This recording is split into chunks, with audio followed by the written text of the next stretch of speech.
भीनी भीनी जो खुशबू है उसका मालिक कौन है, उस पर किसको इख्तियार है, उसका फायदा किसको मिल रहा है।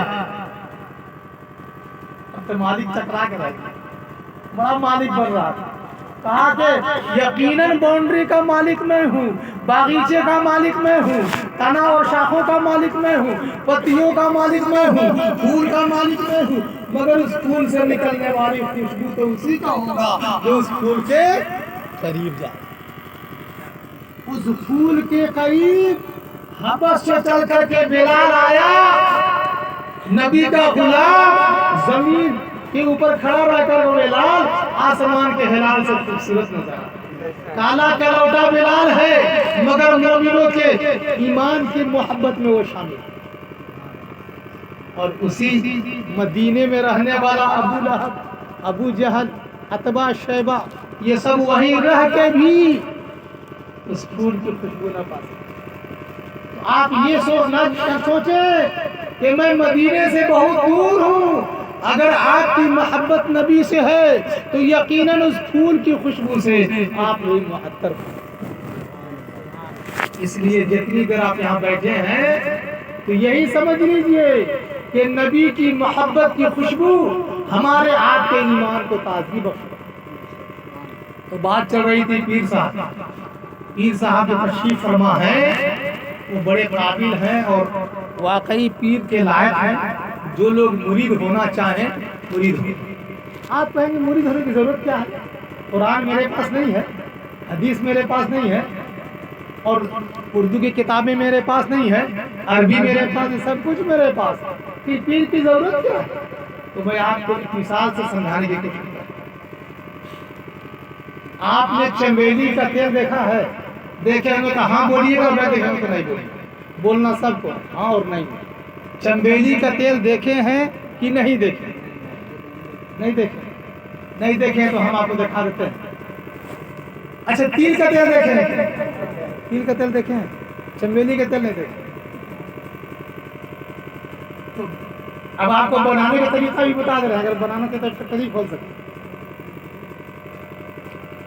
तिल का तेल का दाम कम होता है और चमेली के तेल का दाम उससे कई गुना बेच है। मेरी दिमाग में रख लीजिए।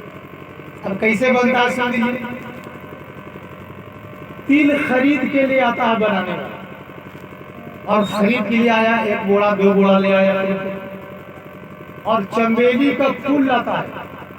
चमेली के फूल को बिछा दिया, ऐसे ही आसमान तले छत पर, आसमान का डायरेक्ट होना चाहिए, उसमें साया नहीं पड़ना चाहिए, नहीं रूम के अंदर नहीं बल्कि छत में, जहाँ से आसमान डायरेक्ट। तो सबसे पहले चमेली के फूल को बिछा दिया, उस फूल के ऊपर तिल को बिछा दिया, फिर तिल के ऊपर चमेली के फूल को बिछा दिया, फिर चमेली के फूल के ऊपर तिल को बिछा दिया।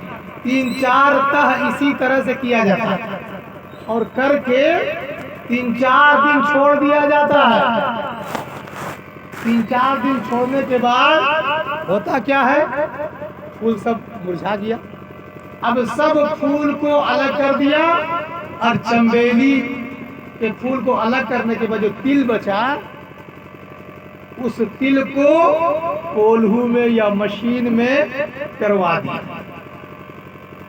अब क्या निकला? वो चमेली का फूल जब तक साथ न दिया तो तिल का तेल रहा, और चमेली के फूल की सोहबत नसीब हो गई तो चमेली का तेल हो गया। तिल के तेल की कीमत अगर 50 रुपये किलो है तो चमेली के तेल की कीमत जो है कम से कम 400 रुपये।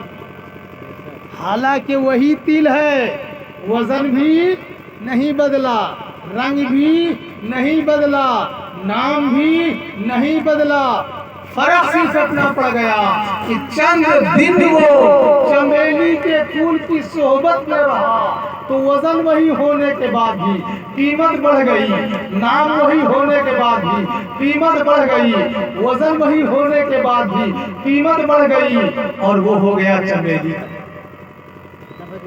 تو بالکل یہی سمجھ لیجئے، اگر آپ نے کسی پیر کے دامن کو تھام لیا، پیر کی صحبت اختیار کر لیے، تو اگر آپ سانولے ہیں تو گورے نہیں ہو جائیے گا، گورے ہیں تو کالے نہیں ہو جائیے گا، لمبے ہیں تو ناٹے نہیں ہو جائیے گا، ناٹے ہیں تو لمبے نہیں ہو جائیے گا، مالدار ہے تو غریب نہیں ہو جائیے گا، غریب ہے تو مالدار نہیں ہو جائیے گا، مگر پیر کی صحبت سے آپ کے ایمان کی قیمت اتنی بڑھ جائے گی کہ بدعقیدوں کا پورا مجمع بھی آئے گا تو آپ کو ہلا نہیں سکے۔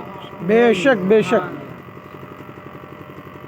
اور شریعت میں پیر کا مقام کیا ہے وہ تو آپ جانتے ہیں، مگر دنیاوی اعتبار سے میں بتا رہا ہوں، آج ہی کی بات میں بتا رہا ہوں، مثال کے لیے یہی بہت کافی ہے۔ جب ہم لوگ آئے تو پاکی پہنچ گئے، پاکی تک تو جی ٹی روڈ صاحب ادھر ادھر اپنا راج مارگ ادھر سے جی ٹی روڈ میں وہ لوگ آئے، پھر راج مارگ سے آئے، پاکی آنے کے بعد سمجھ میں نہیں آئے کدھر جائیں کہاں جائیں کیا کریں، فون کرنا پڑا کہ بھائی رہبر کی ضرورت ہے، رہنما کی ضرورت ہے، گائیڈ کی ضرورت ہے، پیر کی ضرورت ہے، کاہے کے لیے؟ آگے راستہ دکھانے کے لیے۔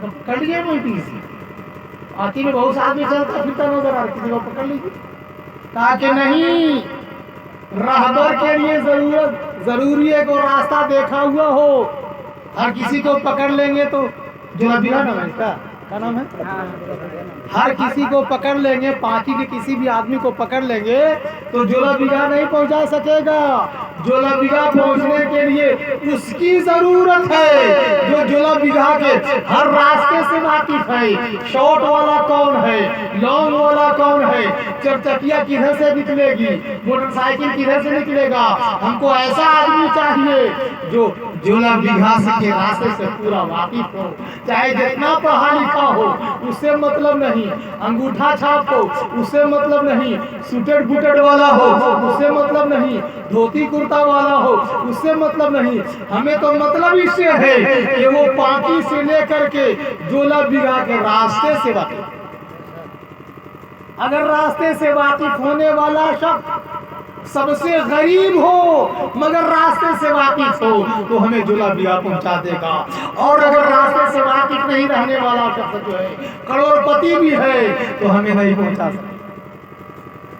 تو اسی لیے پیر کا راستے سے واقف ہونا ضروری ہے، جو اللہ و رسول کی منزل ہے